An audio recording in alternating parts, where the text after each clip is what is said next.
একটা সময় আল্লাহর কাছে নির্দিষ্ট করে চাইতাম, আমাকে এটাই দিও প্লিজ। না পেলে অভিমান করতাম। এদানিক শুধু বলি, যেটা ভালো মাবুদ সেটাই করো, আত্মা প্রশমিত হোক আমার। আল্লাহ কোনোদিনও আমাকে নিরাশ করেননি। আল্লাহর হিসাব দীর্ঘমেয়াদী, স্বল্প মেয়াদী নয়। মানব মস্তিষ্ক তার হিসাব রিড করতে পারবে না, অসম্ভব।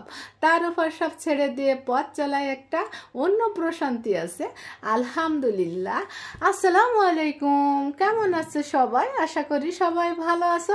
আলহামদুলিল্লাহ, আমিও আল্লাহর রহমতে ভালো আছি। প্রতিদিনকার মতো আজ একটা ভিডিও নিয়ে আসছি। তো আমার প্রিয় আপুরা একটা লাইক দিয়ে ভিডিওটা দেখা শুরু করো, আর ভিডিওটা দেখে তারপরে সুন্দর একটা মন্তব্য রেখে যেও।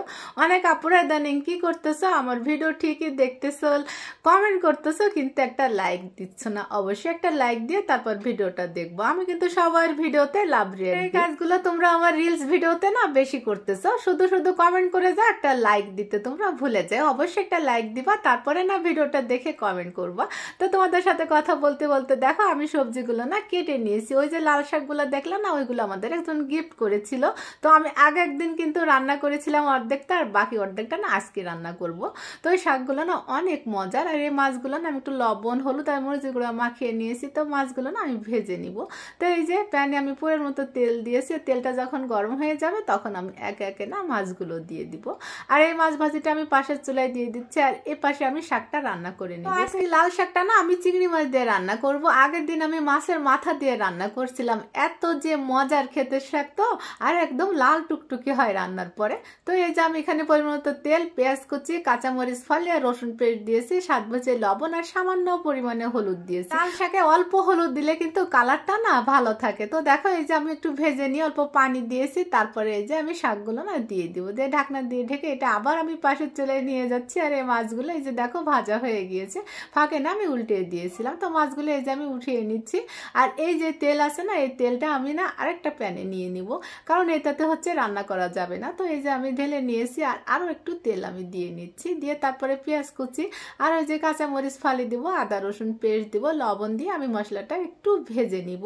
তারপরে যখন নরম হয়ে আসবে পেঁয়াজটা আর আদা রসুনের গন্ধ চলে যাবে, তখন আমি বাকি গুঁড়া মশলাগুলো কিন্তু এখানে অ্যাড করে দিই।